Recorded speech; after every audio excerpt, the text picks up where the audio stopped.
Ating tuklasin at halongkatin ang ating kasaysayan, pumasok at magbalik sa nakaraan, tampok ang iba't ibang kwento dito sa Ancestral Time.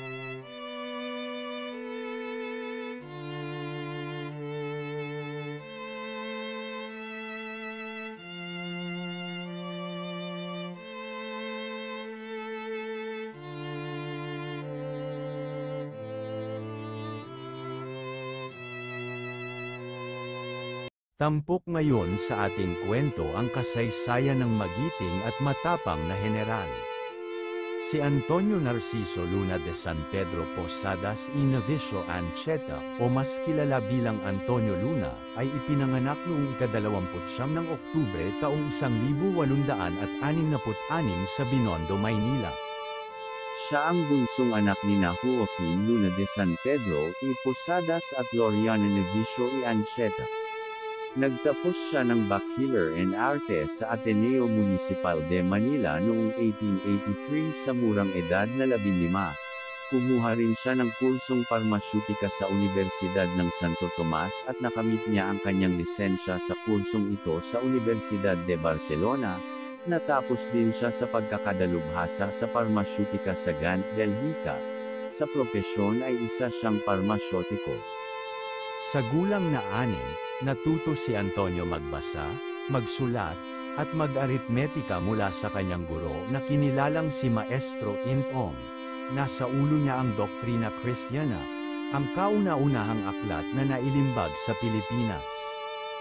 Lumaon ay nag-aral siya sa Ateneo Municipal de Manila, kung saan nakatanggap siya ng degree sa bachelier sa sining noong taong 1881.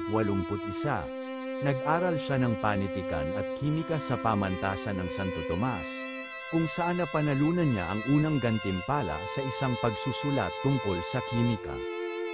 Ang pagsusulat ang libangan ni Antonio Luna. Iniakda niya ang El Nomatizaryo del Perdismo na nalathala sa Madrid noong taong 1873. Ito ang kanyang pinakamalaki niyang naiambag sa literaturang pangmedisina. Siya ang nagtatag ng La Independencia at nagpapadala rin siya ng mga lathalain sa ibang pahayagan. Sa simula pa lamang ay isa na siyang tagapagtaguyod ng paghingi ng reforma sa mapayapang pamamaraan. Dahil sa hinalang siya ay isa sa mga teroristang laban sa pamahalaan, dinakip siya ng mga may kapangyarihang Kastila, nilitis at ikinulong.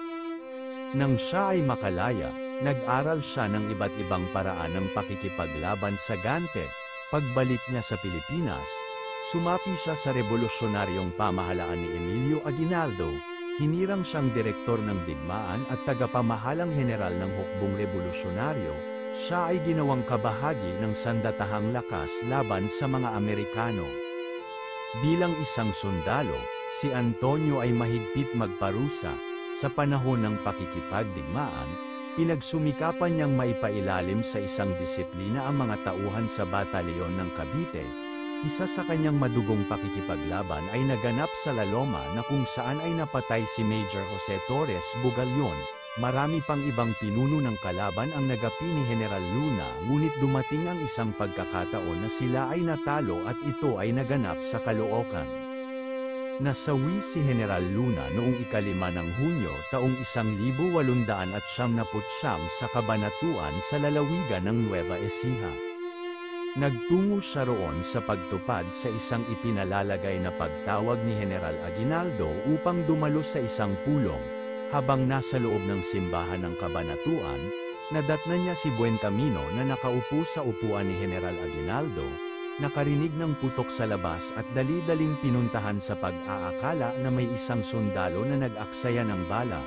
Pagkababa binaril siya ng mga sundalo ni Aguinaldo na inihingi niyang bigyan ng disiplina.